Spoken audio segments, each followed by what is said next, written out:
Hello. Supongo que estamos en vivo, ¿verdad?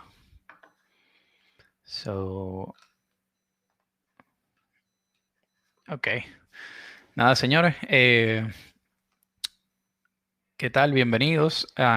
Mi nombre es Ángel García y voy a estar hablándoles sobre flujo de trabajo para integración continua utilizando Git.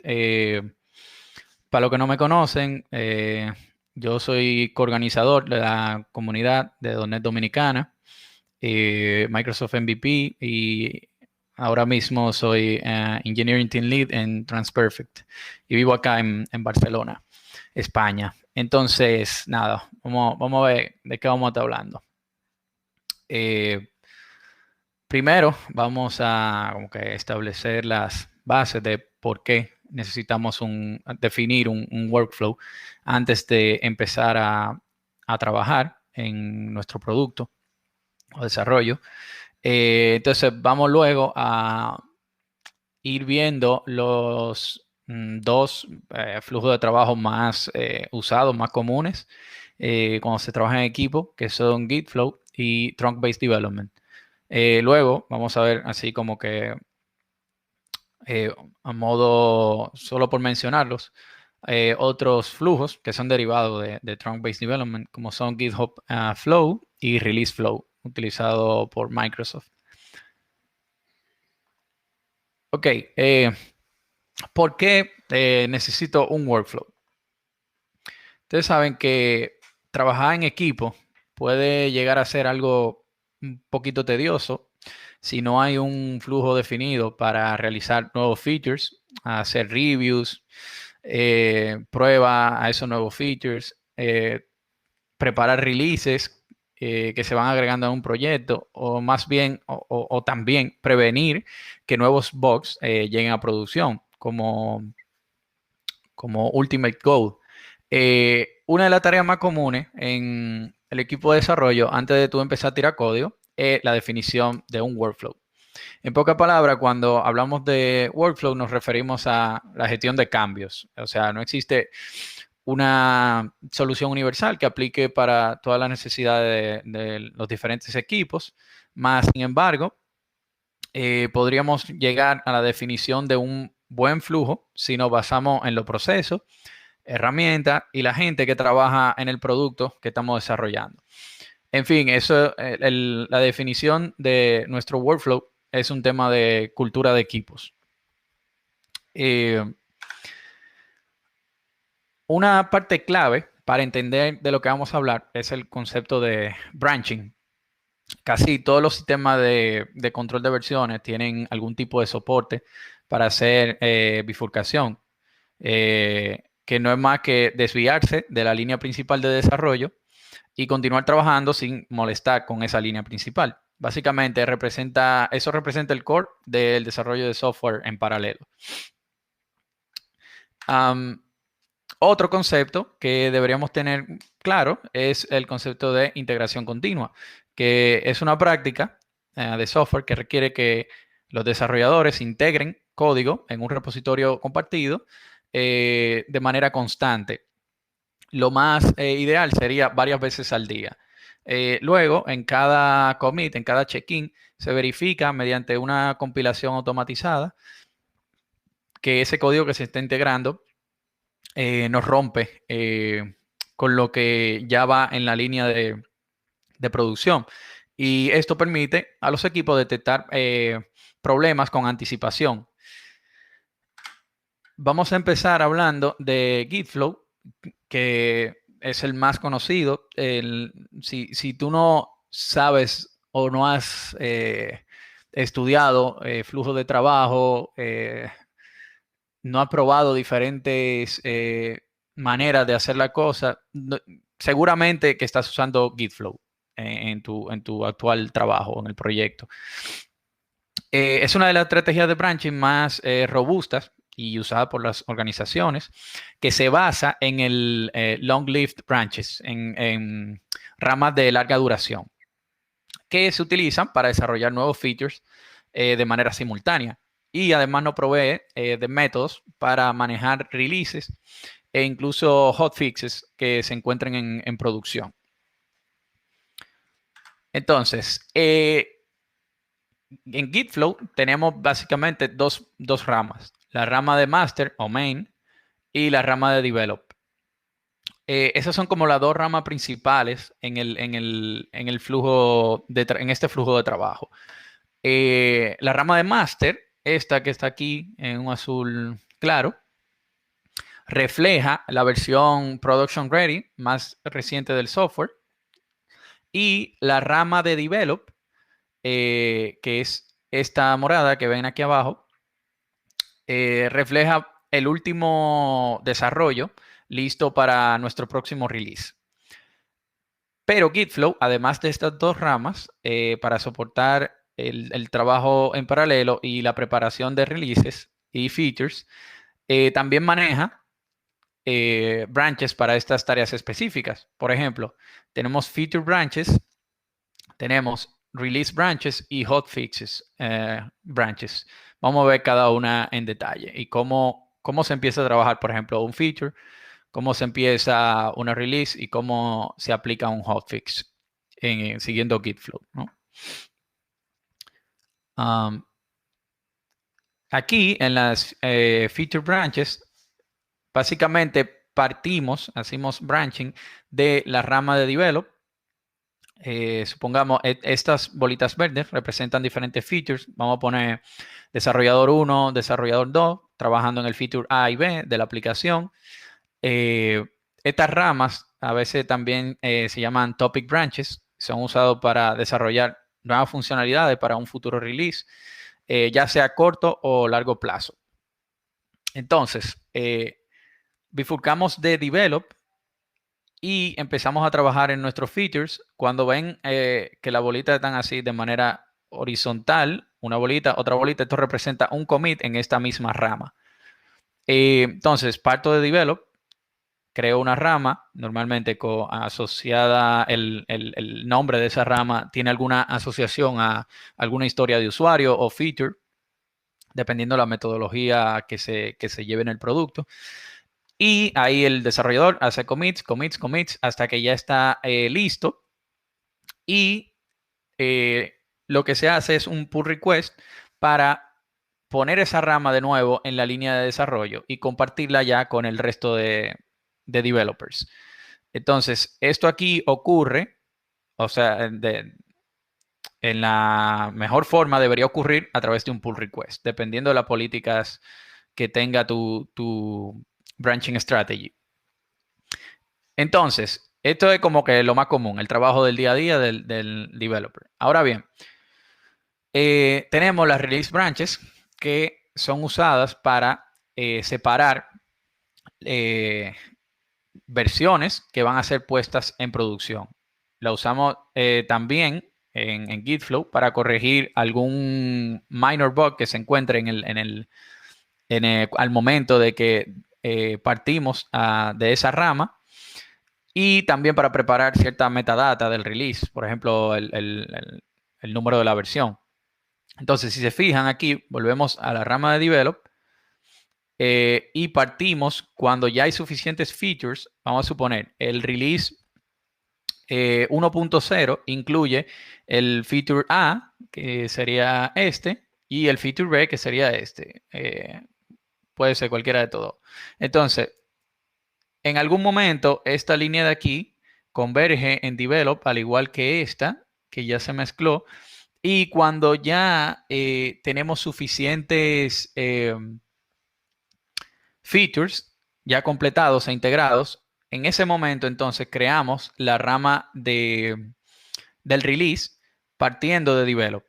Entonces lo que hacemos es que cuando ya ese release está ready con toda la metadata preparada, entonces se va a la rama de master, que representa un release a producción, básicamente, o que ya está ready para ser desplegado a producción, dependiendo si utilizan o no continuous delivery. A ver, Algo a tomar en consideración aquí es el momento en el que se crea esta rama. El momento clave para crear un release branch es cuando develop, que es esta rama, esta línea morada de aquí, refleja un estado deseado para el nuevo lanzamiento. Por lo menos todos los features que fueron anotados para ese release deberían estar ya mezclados en develop. Y de alguna manera soportado ya sea por unit test o manual testing. Entonces, otro tipo de branch que existe en Gitflow son los hotfix branches. Estos son más o menos similar a los de release en el punto de que son concebidas para preparar un lanzamiento a producción con una pequeña diferencia de que estos hotfixes, aquí, si lo ven aquí, el colorcito naranja, más o menos, eh, esos no son planeados. Esto es un error que se encontró en producción luego de la puesta en marcha de alguna release. Si se fijan aquí, aquí es diferente. Ya no bifurcamos de la rama de integración de Develop, sino que partimos directamente desde Master en la versión en la que se encontró el bug. Entonces, desde esa versión de Master, creamos una rama, trabajamos el fix y luego ese fix lo mezclamos tanto a Master como a la integración para que el flujo de trabajo de los que están desarrollando el feature se enteren también de ese fix. Entonces, un hotfix se mezcla a master o main y a develop. Entonces, lo esencial con este tipo de ramas es que el trabajo del equipo de la rama de develop de aquí puede continuar mientras otra persona prepara el hotfix aquí para ser puesto en producción. Entonces, ya como para resumir, ¿no? Así luce como que un flujo de trabajo completo con Gitflow, donde tenemos la rama de develop, que básicamente marca el performance del equipo, por así decirlo. Se despliegan feature branches por cada... Esto debería ser trabajado por una persona o puede también que estén aplicando pair programming para resolver algún feature específico. Esto luego pasa por un proceso de code review, donde obviamente se hace un pull request, o dependiendo si está usando GitLab, un merge request. Se discute tu código, se corren pruebas automatizadas, se hace un build, y si todo pasa en verde, entonces se mezcla tu código para que los demás desarrolladores se enteren de que ese feature ya acabó.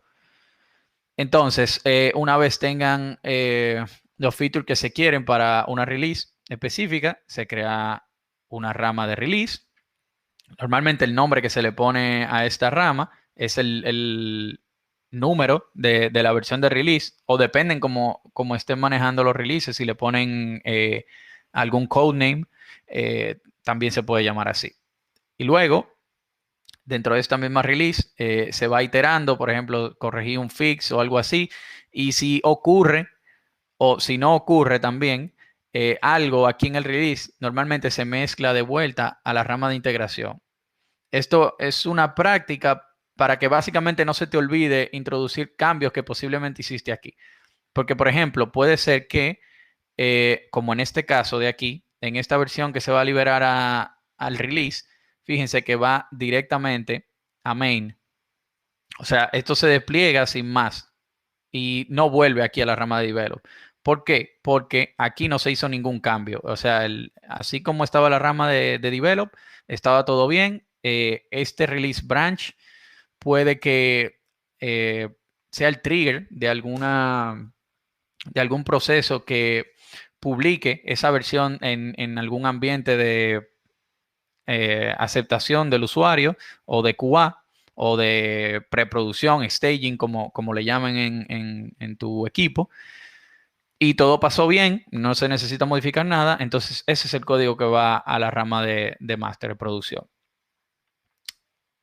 Entonces, esto luce muy bien, o sea, no es una bala de plata, obviamente.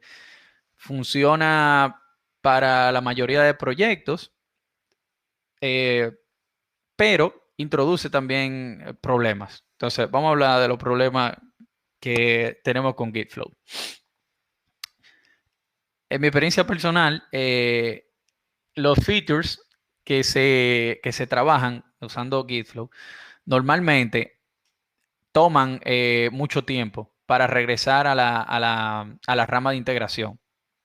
Esto se llama long living branches. O sea, esto puede tomar, o sea, un feature, si tú estás usando GitFlow y tu equipo no tiene esa cultura de integración continua y no forzan, por ejemplo, el continuous delivery tampoco, te vas a encontrar con que hay ramas de features que viven por semanas y peor de lo que son meses para desarrollar un feature.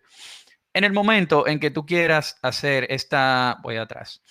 En el momento en que tú quieras hacer este pull request de tu feature, vamos a suponer que este feature, ¿verdad? Que tuvo soportó dos releases.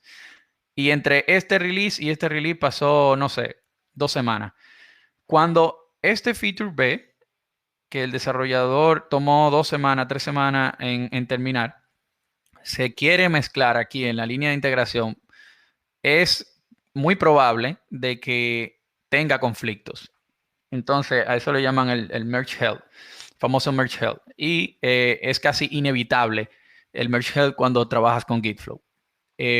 Entonces, esta integración no es tan continua, que digamos.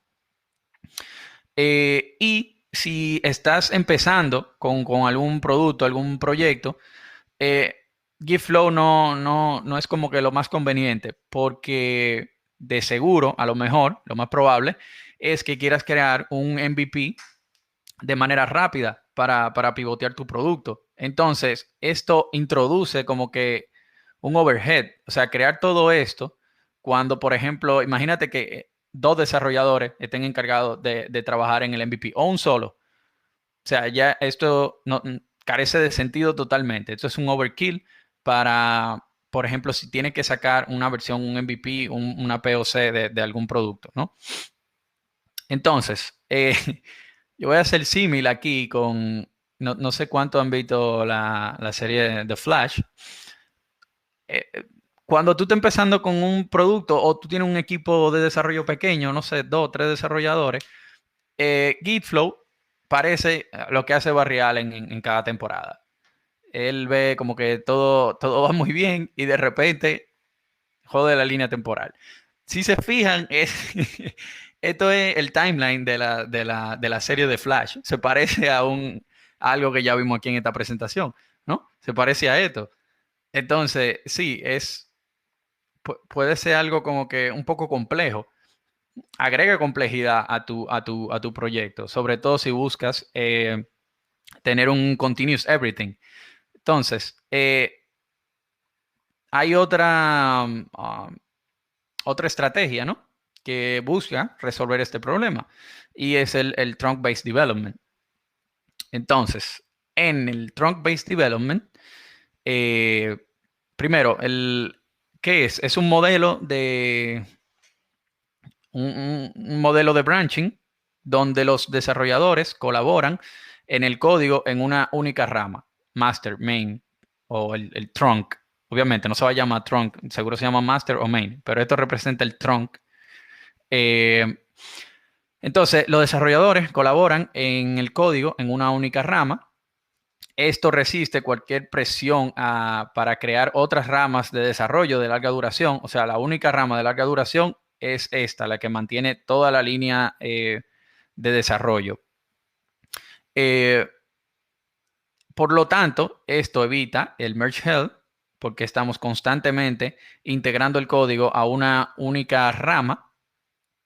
Eh, Esto también nos ayuda a mantener el build estable eh, y es un habilitador de las prácticas de integración continua y por extensión, obviamente, de continuous delivery. Cuando los miembros de un equipo, vamos a suponer, este es una persona, este otra persona, este otra persona, realizan sus cambios en el trunk, aquí, varias veces al día, resulta fácil satisfacer el requisito básico de la integración continua, que era, recuerden cuando lo dije al principio, que todos los miembros del equipo se comprometan o hagan al menos una vez al día commit a la rama de integración. Esto garantiza que la base de código siempre se pueda publicar bajo demanda. O sea, este es el trunk, master o main, siempre debe ser releasable. O sea, siempre puede ser desplegado en cualquier momento. Cualquiera de estas etapas puede representar un release a producción. A ver, hay como que diferentes sabores también al tú implementar trunk-based development. Por ejemplo, para equipos pequeños, esto resulta mucho más fácil que utilizar Gitflow. Por ejemplo, esto aquí representa la rama master o main, donde cada desarrollador hace commit directamente. Preferiblemente haciendo per programming. De esta manera, los equipos pequeños se adhieren y tratan de publicar sus commits de manera frecuente aquí al trunk. O sea, aquí no hay un pull request, por ejemplo. Es commit in push directamente a master.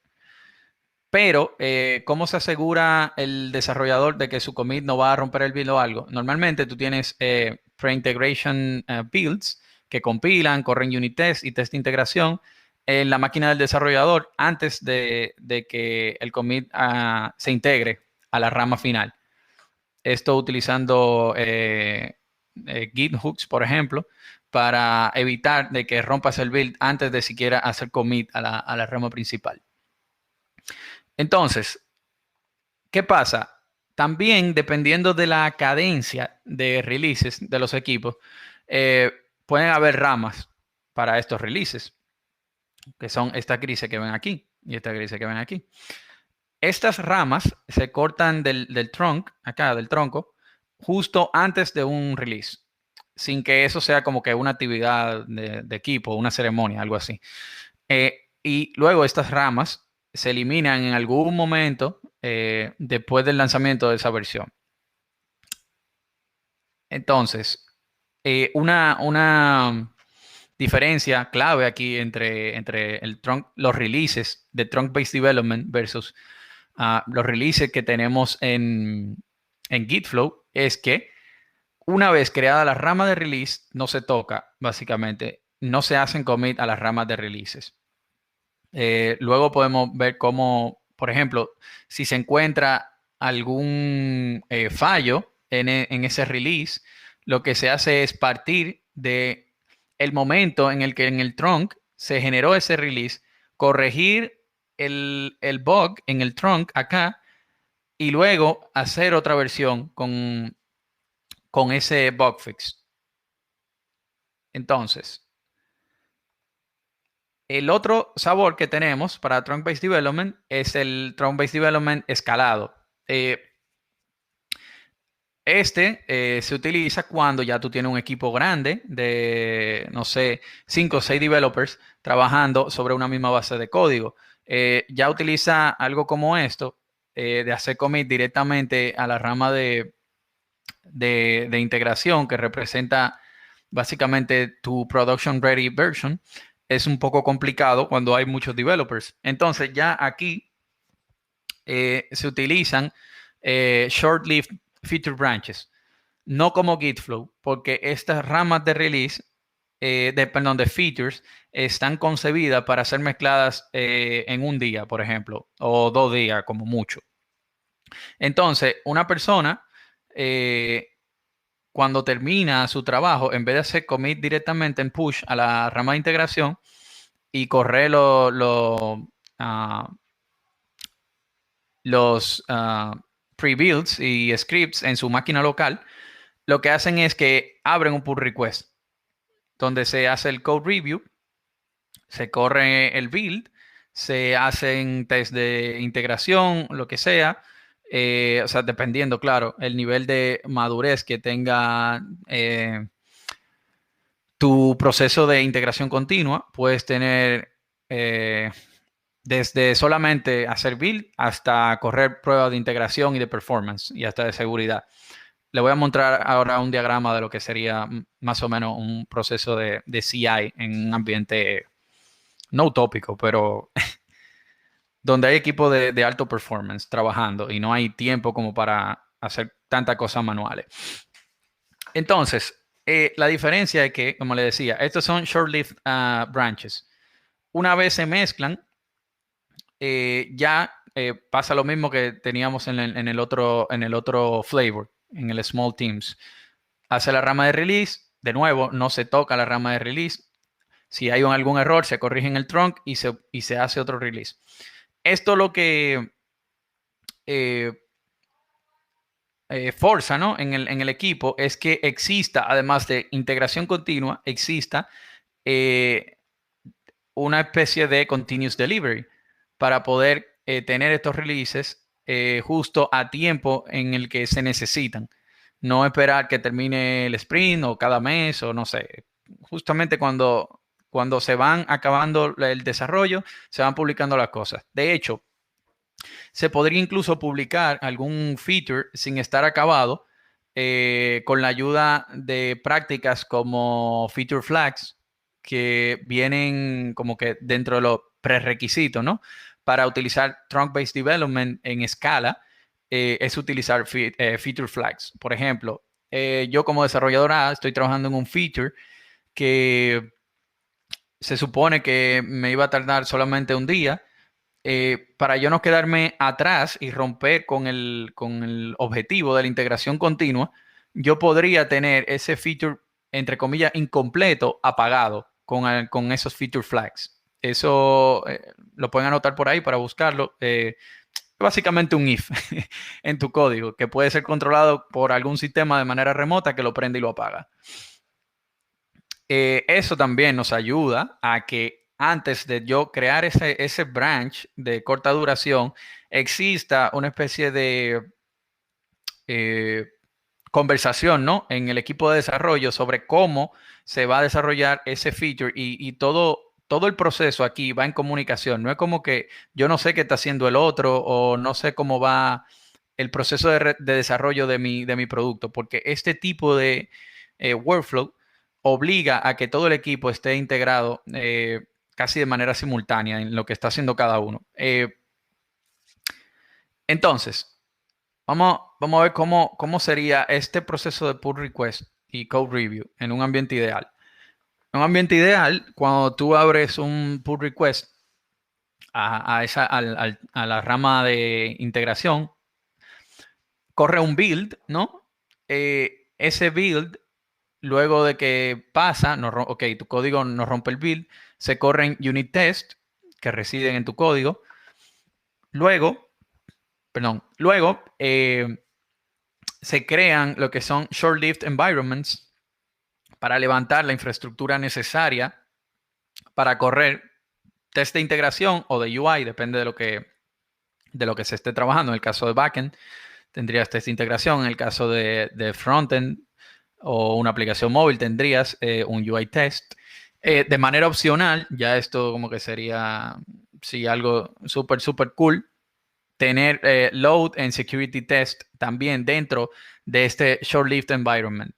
Con la tecnología que tenemos hoy en día y con el cloud, esto ya no parece una tarea como que súper difícil, gracias también a los containers.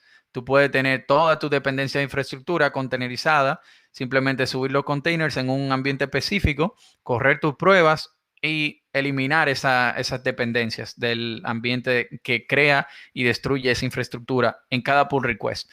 Una pieza clave de esto, de los short-lived environments, es que este proceso de build, este proceso de unit test y todo lo que pasa aquí debería ser lo suficientemente rápido para soportar que cada día, no sé, uno, tres, cuatro pull requests se abran y suceda esto por desarrollador. Entonces, Luego, ese por un lado, esto va ocurriendo de manera asíncrona con el code review. Mientras esto se está corriendo, puede que se detecte algún, no sé, code smell, tu rompa, o algún desarrollador tenga una idea de cómo hacer mejor el feature que tú estás implementando. Y esto ocurre aquí en el code review. Dependiendo de la política que tú tengas en tu sistema, puede que tú requieras el code review de dos, tres o un desarrollador aparte de ti y que ya todo esto pase en verde.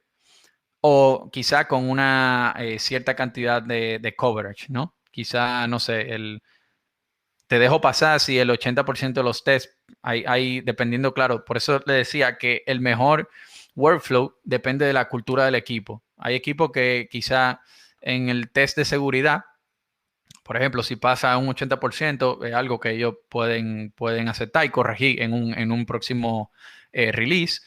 Hay algunos que son estrictos, que si no, que si falla alguna de estas pruebas, por más simple que sea, simplemente ese pull request no se mezcla. Entonces ya depende de la cultura del equipo, esa parte. Entonces, hay también otros branching models que se usan en la actualidad. Los dos más usados son los que les mencioné, pero hay como otros sabores de Trunk-Based Development. Por ejemplo, el GitHub Flow, que es uno de los más fáciles de implementar. Y de hecho, si se fijan, es casi lo mismo que tenemos en el Trunk-Based Development para Small Teams, donde yo tengo el trunk, ¿verdad? Master en este caso. Hay alguien que bifurca una rama para trabajar un feature específico. Se hace un pull request, pero si se fijan aquí, hay una diferencia. Una pequeña pero gran diferencia que implica incluso que tu equipo maneja un proceso de despliegue específico.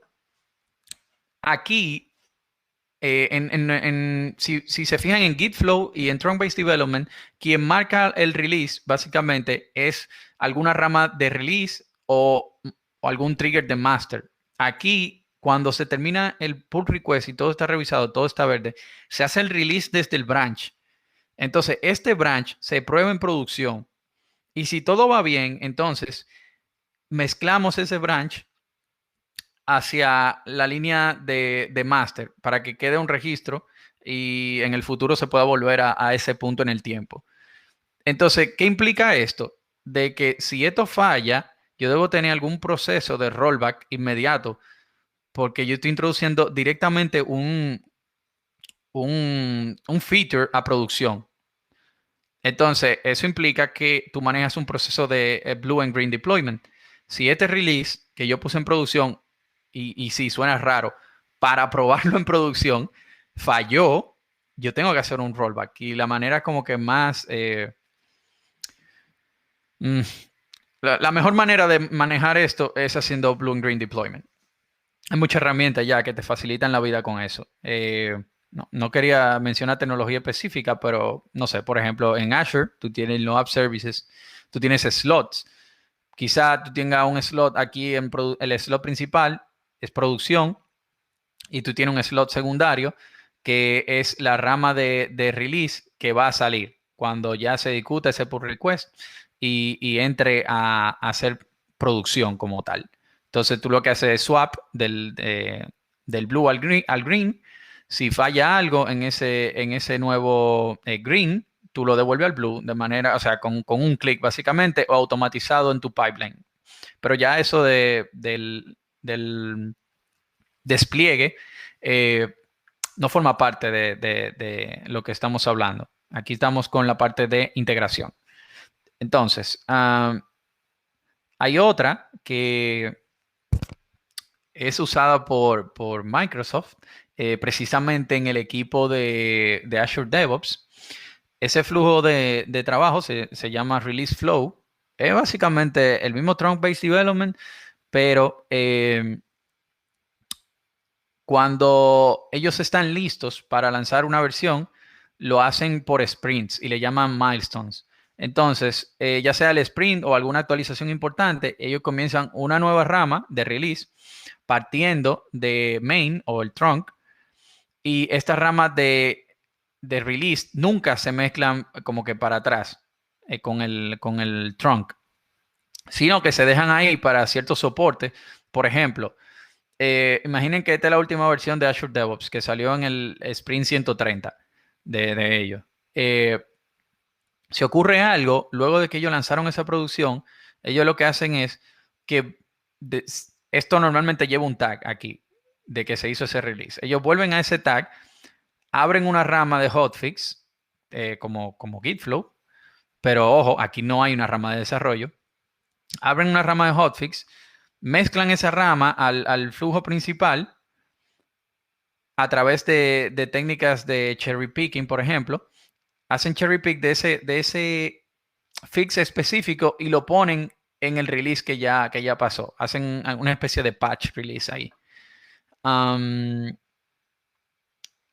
Y nada, ese es básicamente el flujo que tenemos.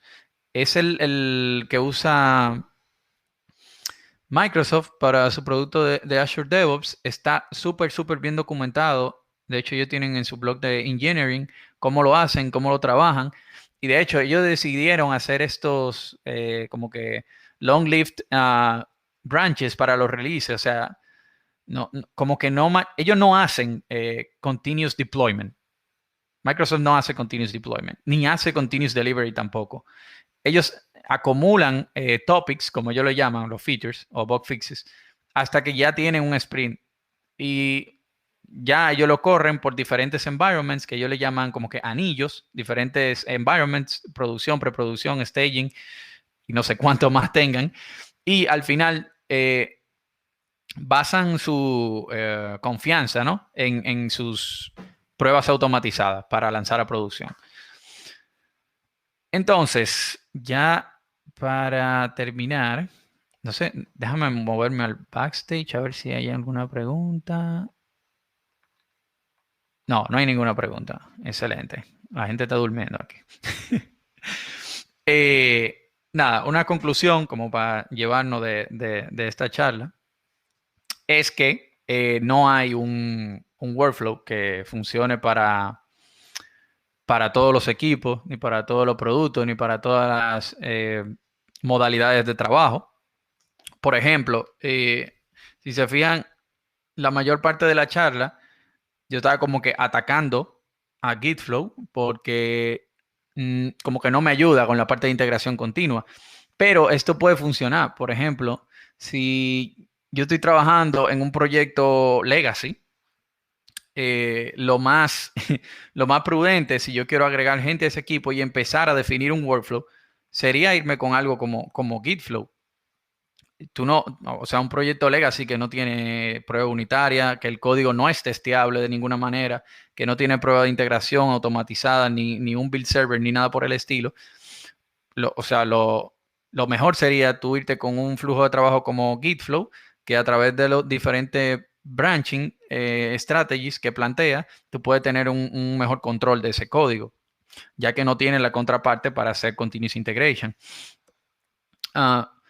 Otra cosa es que tu flujo de trabajo debería ser simple y mejorar la productividad de tu equipo.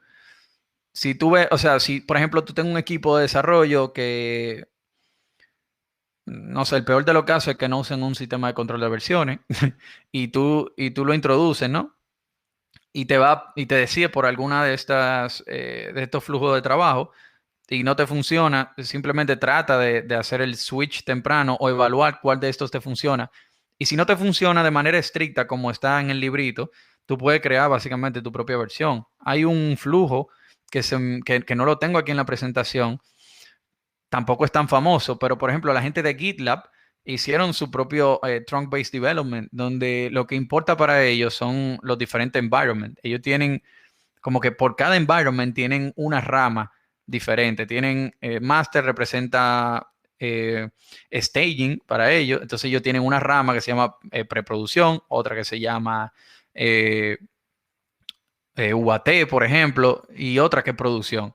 Entonces ellos van haciendo pull request bueno, merge request en GitLab entre cada una de esas integraciones. Entonces el código que tú pasas de la rama de master va, básicamente, va siendo promovido entre esas otras ramas. Y no lo mencioné aquí, por poner un ejemplo de un workflow que le funciona a un equipo específico. Y finalmente, los requerimientos de tu negocio son lo que deberían ayudarte a definir ese flujo de trabajo. No, como dije al principio, no hay un mejor o peor workflow. Hay workflows que te funcionan y hay workflows que no te funcionan simplemente. Y nada, me tomé, sí, 40 minutos. Tengo 5 minutos más. Gracias por su atención. Si quieren continuar con la discusión acerca de flujo de trabajo, acerca de integración continua, acerca de despliegue y entrega continua, me pueden escribir aquí a Twitter, _ Ángel García 13, rayita abajo Ángel García 13. Y ahí, si no se atrevieron a hacerme la pregunta por aquí, me la pueden escribir por ahí, me pueden escribir por mensaje privado también, no hay problema. Y nada, hasta aquí a mi presentación. ¿Cómo estamos en el backstage?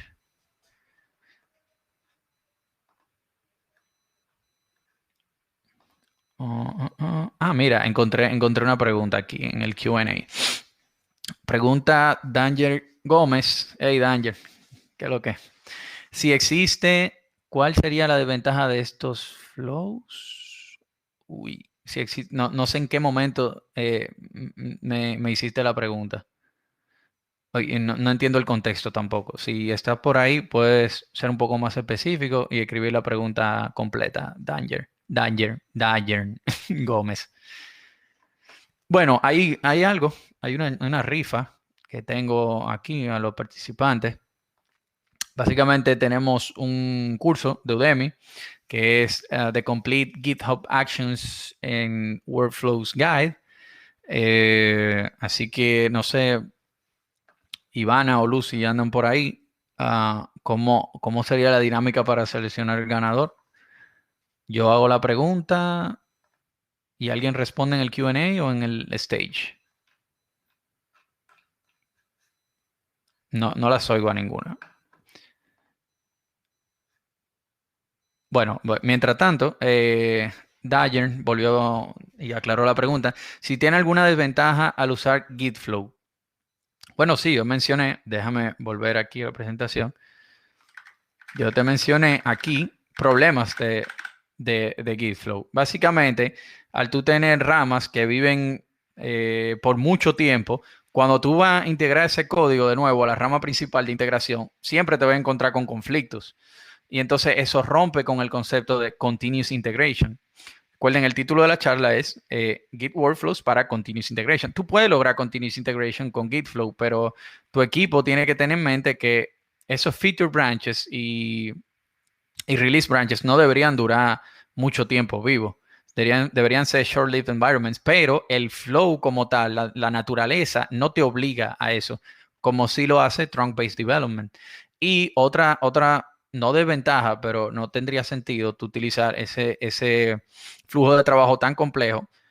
Digo complejo, por ejemplo, ponte en el lugar de alguien que está empezando a programar.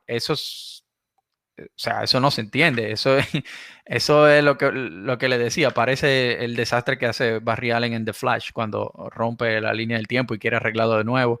Esa ida y vuelta de Flash rompiendo la línea temporal representa el merge hell cuando vas de tu feature a la rama de integración luego de 2 semanas que tú bifurcaste de develop, pasan 2 semanas, se integró 80 commits diferentes. Cuando tú quieras mezclar tuyo, obviamente tú vas a tener un conflicto. Entonces, en ese caso, por ejemplo, eso sería una desventaja de GitFlow. No sé si aclaré. Bien. A ver.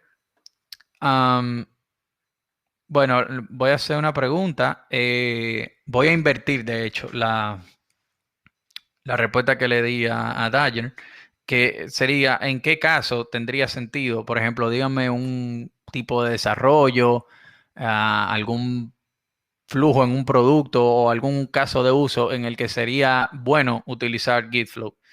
Lo dije hace como 10 segundos, simplemente para que alguien se gane ese curso de Udemy. Vamos, que alguien responda. ¿Algún caso de uso en el que Gitflow tiene ventajas sobre Trunk-Based Development? Esa es la pregunta. Vamos allá. Y si nadie responde, me lo llevo yo. No, mentira. Exacto. Jonathan Peguero se ganó el curso de Udemy en un Legacy Code, por ejemplo. Tiene muchísimo sentido utilizar Gitflow como flujo de trabajo principal. Y luego ya de que te muevas a automatizar el código, a poner prueba de integración y tengas tu build automatizado y todo eso, ya te podría mover a otro flujo de trabajo más simple, en el que la confianza se deposita en los procesos automatizados más que en las pruebas manuales o en el código que está introduciendo el desarrollador. Bueno, chicos, yo creo que ya acabamos justo a tiempo. Muchas gracias y nada, estamos en contacto.